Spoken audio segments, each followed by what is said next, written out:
Yo, what's going on, guys? So today's day 24 of the 30-day vocabulary challenge, and today I want to show you guys some really cool lines from Al Green.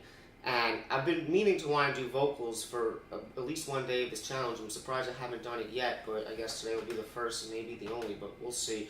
But, you know, I'm not always the person that always has the biggest love for lyrics. Necessarily, not that I don't like lyrics, but I almost don't care. But I have a huge appreciation for vocals, especially even how it relates to me as a guitar player.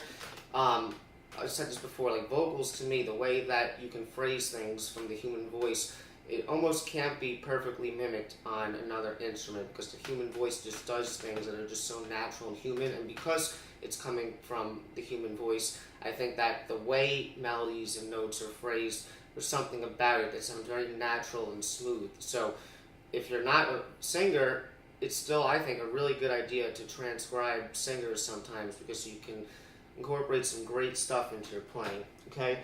So this song, you might be familiar with this video. I'll post the description or the link in the description. It's called People Get Ready. I think it might be like almost like a standard church song or a gospel song maybe. And the chord progression is really simple. It's basically like a 1, 6, 2, 5 in E major. The second time through it changed a little bit. So it's like the first time through it's E flat major, C minor, F minor to B flat or B flat 7. So basic 1, 6, 2, 5. And then the second time through it's similar, but it goes E flat major, C minor, then it just goes to the 4, A flat major, and then back to the 1, and then 1 again. Then we'll start the next 1, 6, 2, 5. And the second time through it's similar, it's like a variation on the 1, 6, 2, 5. The 4 chord, the A flat major, is like a substitution for the F minor, so they're similarly related. So instead of going from the 6 to the 2, it goes to the 6 to the 4, but it's essentially the same movement. But then from the 4, instead of going to the 5, he goes to the 1, so it has like a playful cadence, okay? So that's the basic structure. So I'm going to play you, I'm going to show you a couple lines that he does that sound really cool. I'm also going to show you a little bit of one of his backup singers, what she does, because I think she's really cool too. But let me show you him first.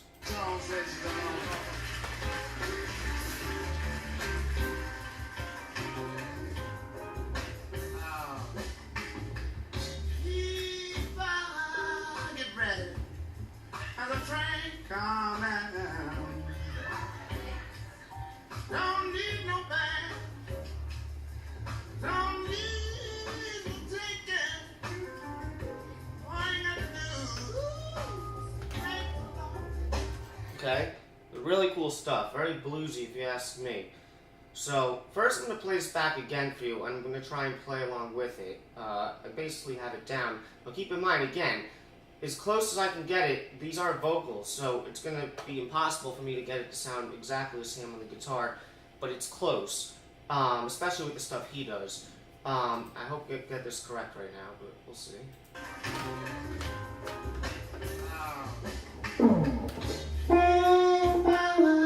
Get ready.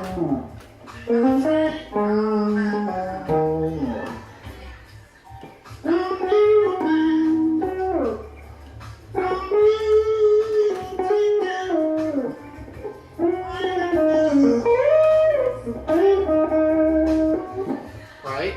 So it's really cool stuff.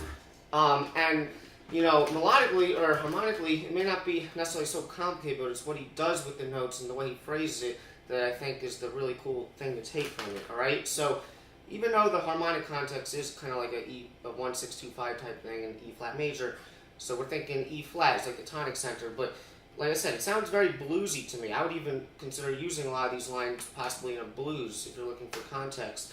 So to me, I'm just going to kind of think about this whole thing as like E flat blues, okay? So let's see what he does line by line. So this first line,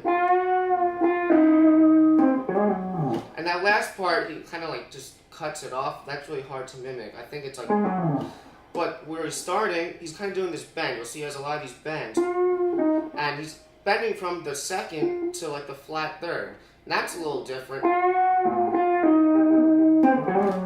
Because usually when you have like all those bluesy bends, a lot of times people play around with the third and they're bending from the flat 3 to the 3. You know, but here he's bending from the second to the flat 3, which is a little unique. Sounds cool. And then the tonic. Right? And those notes just kind of ends the line. and then he does this. Something like that. So basically, if you think E flat, you got the 5, 6, and the root again. So again, everything is kind of revolved around the tonic, or the E flat, and how he embellishes that one particular note, because that's kind of the center of what he's doing melodically. So he's embellishing with the 5 and the 6, and then he's kind of doing the something like that, kind of just your basic blues stuff. Here's your 4, and then here's the flat 5 or the blue note, and he's kind of just making it bluesy with that cliche stuff, right? And then he's doing this, right? And again, just very bluesy stuff. It sounds great on the guitar. You know, you can think just pentatonic because you got your flat 3rd there. And then I embellish it when I played it before. I just added a note. Right? He doesn't add that last note, but again, ultimately you want to be able to use the stuff in your own playing. Okay, so then he does this. Right? And here, again, very cool stuff. He's kind of bending.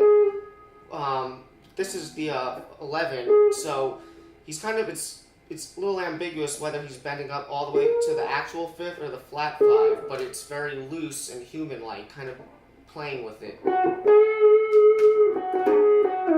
Right? And the other thing that's cool, again, this is stuff that, like I said, vocals are very unique. If you look at the actual words that he's singing, like I think it's like, don't need no ticket, don't need no ticket, and the last syllable of ticket is that note. But I do that because, and I almost add another note with that slide because that's what his voice is doing. So again, it's something interesting you can take from vocals, how even just one syllable of a word can be 2 different pitches with slides. Right? Then you got this thing. Now this is, again, impossible to mimic perfectly on the guitar, but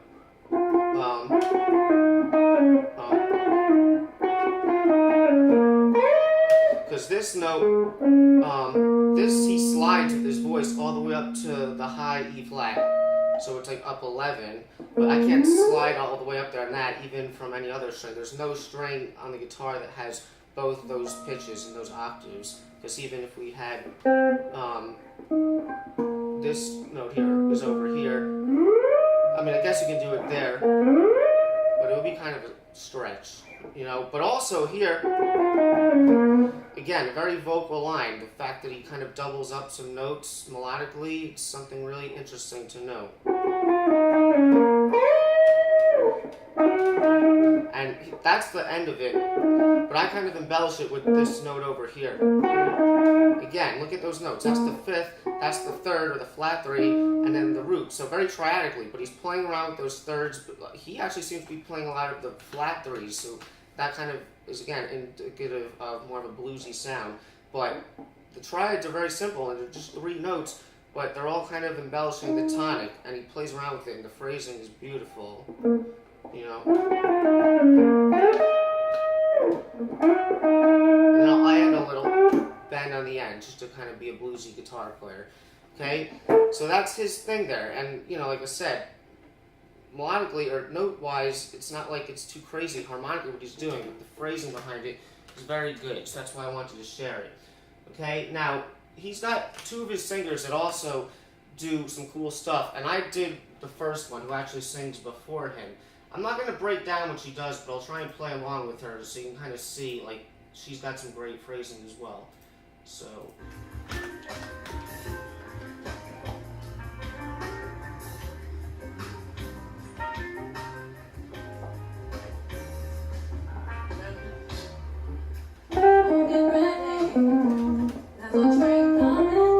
Shit.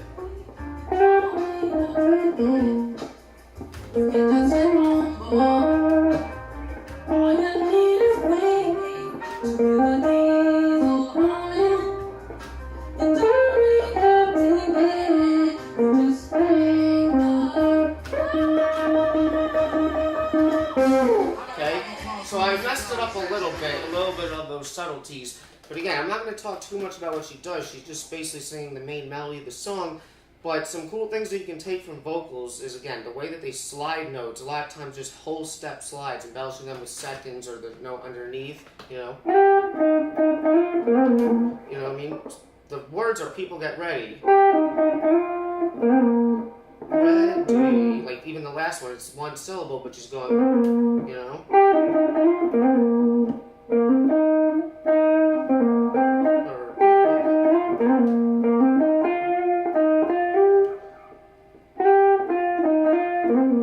Then she has the same note twice.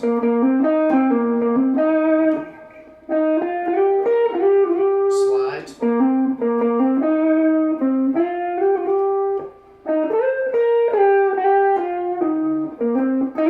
The way she slides that. You know